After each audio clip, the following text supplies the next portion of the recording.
People look at stories through different lenses. I have my own take on some of these trending issues. Hi, I'm Mariah Ramharak and welcome to In Case You Missed It.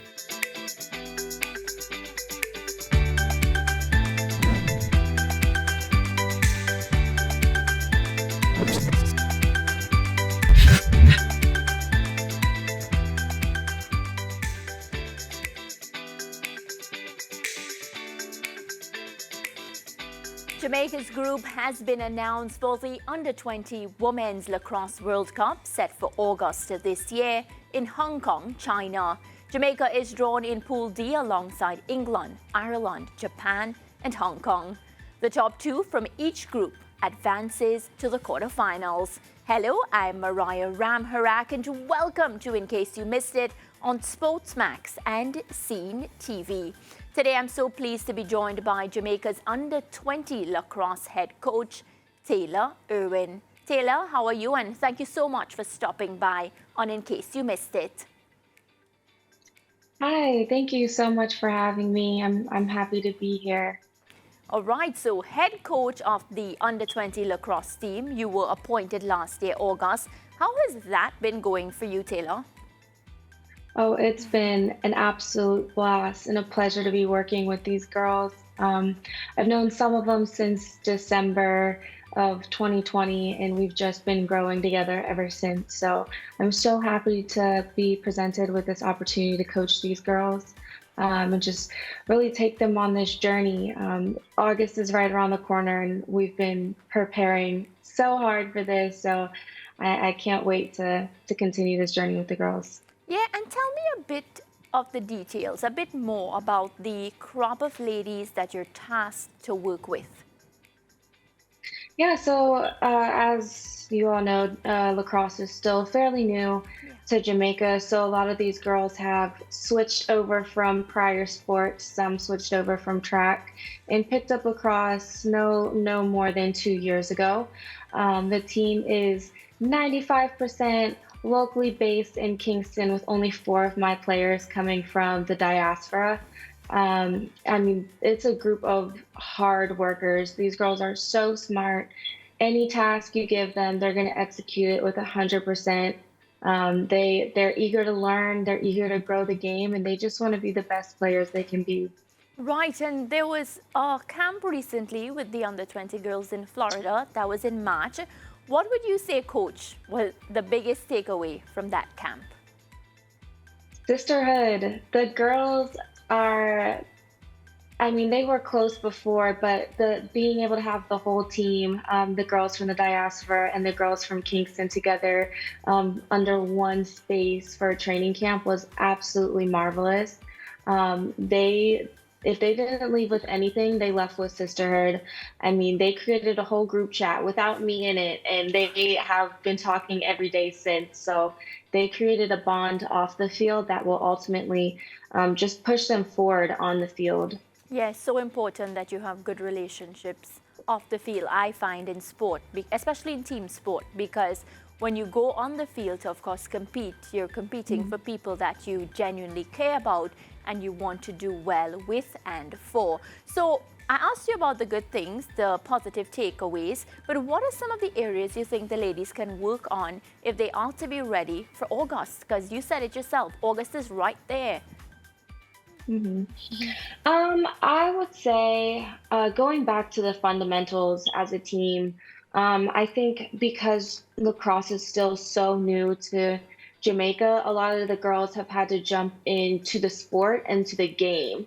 So they jumped into gameplay and they didn't take enough time on fundamentals, like catching and throwing. And I think that's one thing that we really need to hone in on in the months leading up to August, is just really working on those fundamentals. Once we have the fundamentals down, I mean, we have a well-rounded group. They already know the game, they have the IQ. It's just getting those fundamentals down. Yeah, and you still play the sport and now you're coaching. How much different is it from coaching as opposed to playing? It's different in a way that I'm just taking on a different role. I mean, I believe that I've always been kind of a leader on the field as a player. So instead of me being able to implement what I'm trying to, do on the field, it's more of me coaching other girls so that they can implement on the field for themselves. Not being able to be out there with them is, it's hard because sometimes you want to take matters into your own hand and get out there You on want to the play? field with them.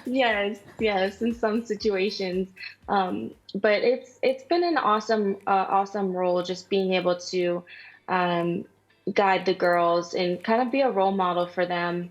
Um, I mean, as a coach, the girls come to me for a lot of things, not just lacrosse related things. So it's been great to be able to be there for them in all aspects of life. Yeah, and I mentioned it at the top, but we're going to get into a bit more details here, right? You have the Women's Under 20 Championship in China in August. And of course, a lot of work has to be done because you live in Florida and you coach the Jamaica national team. So I'll ask you, one, how are the preparations coming along? And is it difficult because you don't live in Jamaica to, of course, coach the ladies? How does it work? So I think it could be difficult, but I have an absolutely amazing support system behind me. Before I even took the position, I spoke to my family and just told them everything that was going to have to go into really putting my best foot forward out as a coach.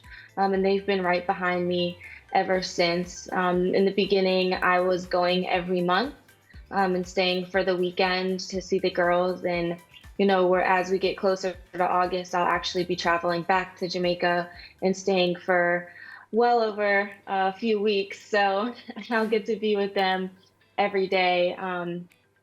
It's all a balancing act. I mean, I put in a lot of work and preparation here on my own. We still have weekly team meetings where we meet on Zoom so we can see each other face to face and kind of, go over game plan as well as a lot of mental preparation. With any sport, it's 90% mental. So we've been doing a lot of psychological work as we have our team meetings, just preparing ourselves for anything that comes our way when we get to Hong Kong. Yeah, so many different scenarios and so many teams that, of course, you will be going up against. So speaking about that, for the Under 20 Championship, Jamaica is drawn in Pool D alongside England, Ireland, Japan, and Hong Kong. The top two would make the quarterfinals. I'm just explaining so my viewers can know. Which of these teams, coach, you think will be your biggest hurdle and why? Honestly, none of them. We're coming in as quote unquote the underdog team, and I think that's going to work to our benefit. Nobody's expecting us to come out there with much, but from what I've seen from the girls and the work that we've been putting in, we're gonna shake up the stage a little bit. If I were to pick a team, I would say England, just because I mean, they've been playing lacrosse for a very long time and they get to work together and practice every day. So they've really built the chemistry on the field as well as off the field. But again, I think we have a lot to offer and we're coming hard. So I'm ready for any of the teams, honestly. Yeah, and I think your experience will play a lot in that because you played for Jamaica at the Women's Lacrosse World Cup in 2022. That was in Maryland. Do you think your playing experience helps you a lot with your new coaching duties? Oh, absolutely. I understand the game as a player. I understand the game as a coach. I know how to adapt to certain situations just because I've been in the situations myself. So I feel as though my experience has fully prepared me for this journey. So Taylor, lacrosse will be in the 2028 LA Olympics. So basically, the current crop of players will be suiting up for Jamaica in the Olympics. How crucial are all the competitions leading up to the big event? And I'd like to say the Olympics. It will be broadcasted on SportsMax. So we here are very, very excited about anything to do with the Olympics. Yeah, well, I think every competition, every game counts. It's really us growing as a team to prepare for 2028. Every time we step foot on a field together, whether it be the U20 team or the women's team, we're growing as players. We're growing as a team. We're understanding each other a little bit more, especially for the women's side. A lot of us are on all parts of the world, so it's hard for us to get together consistently and practice together and play together. So when we do get out there in competition time, we're all, our main goal is really just finding that chemistry. So every game, every competition is definitely crucial in our success. Yeah, and are you pleased with the direction and the development surrounding the sport? Because you would have been involved in the sport, before all of these developments. Are you pleased with the direction that it's heading? Oh, absolutely. I feel like it's been a slow, steady growth of the game of lacrosse. I've been playing since I was 6, so I've seen the growth firsthand in just how the sport is diversifying and reaching all parts of the world. It's impressive just to see the teams that are coming out and joining the lacrosse world. And it's really just building a community. I mean, I know players that are playing on other teams and for other countries, and it's nice to be able to have those connections with other players and keep sharing our knowledge of the game, which is again crucial in just growing the game. Yeah, and we focused a lot in this interview on you as a coach. But what about Taylor, the lacrosse player? In 2025, you have World Cup qualifiers. Are you excited for that? Oh, I'm so excited. I mean, I love coaching, but there's nothing like being out there on the field and actually playing. I'm really looking forward to it. I think our team has a lot of talent. I think we've had a lot of hurdles and things that have held us back. And so I'm excited for a new start as players. Yeah, and apart from that, we have the Senior Women's World Cup that's set for 2026 in Japan. What would it mean to you and, of course, to Jamaica to firstly qualify and then, let's just say, win the entire competition, Taylor? That would be huge. I mean, I think that's every team's goal is to, win a world championship. It would absolutely be not only big for us as players, but it would be big for Jamaica as a country, winning a world championship. That's a dream come true. Yeah, and I had Mariah Edwards on this show before. She was such a good interview, of course, and I say that to make the point that recently there have been a lot more Jamaican-born girls playing the sport abroad. How do you feel seeing more Jamaicans, and I'm saying Jamaican-born because they're getting the opportunity to play overseas? How proud are you, one, and two, how do you think it benefits their game? Oh, I love it. I mean, just in March when we had our training camp, 7 of the girls got offers from colleges, written offers for them to come and play in the States. And the experience that they would get and the exposure here in the States to the game of lacrosse it's huge. I mean, the skill level here in the States is off the charts. I mean, them being able to come here and experience that and continue to grow their skill and how they play as players, it's crucial, especially if we're going to continue how we are with the Jamaica lacrosse program. Having those players go off to college and then come back to the program, whether it be for the seniors team or even coming back as coaches, they have a whole different understanding of how to play the game. Yeah. And you know, I always say on my show that in any sport you need money to, of course, push it forward. Do you think more can be done sponsorship-wise?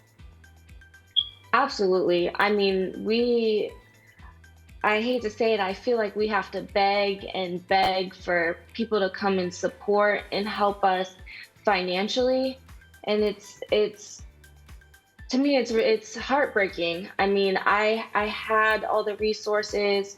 I grew up with, sponsors and donors, and they were just so eager to help. And I mean, as a player, I got to go play in college, and I couldn't have done that without those resources, without their support. And I feel every parent, every player's dream is to, go to college, get the education, play lacrosse, and they can't do that without the resources, without the financial support.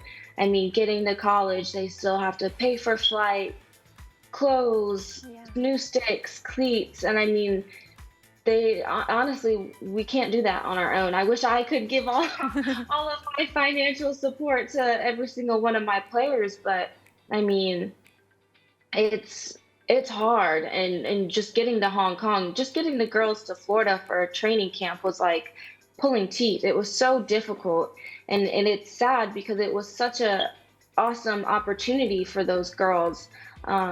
I will say I'm so appreciative of the sponsors and the donors that we did get, especially for the March training camp. I mean, like I said, 7 girls got offers from colleges. That wouldn't have happened without their help and their support. I encourage everybody to, do what they can to help get these girls, 1, to Hong Kong, but 2, the resources that they need to be successful in this sport, because this sport will take them a long way. Yeah. It's now time for the most exciting part of today's interview. So I will ask you a question and you say the first word or phrase that comes to mind. Are you ready? Yes. Favorite thing about Jamaica? Speed. A weekend in Jamaica or a weekend in Tampa? Jamaica. Playing or coaching? Coaching. Okay. Are you a morning person or a night person? Night owl. Okay. First word that comes to mind when you hear lacrosse? Growth. Okay.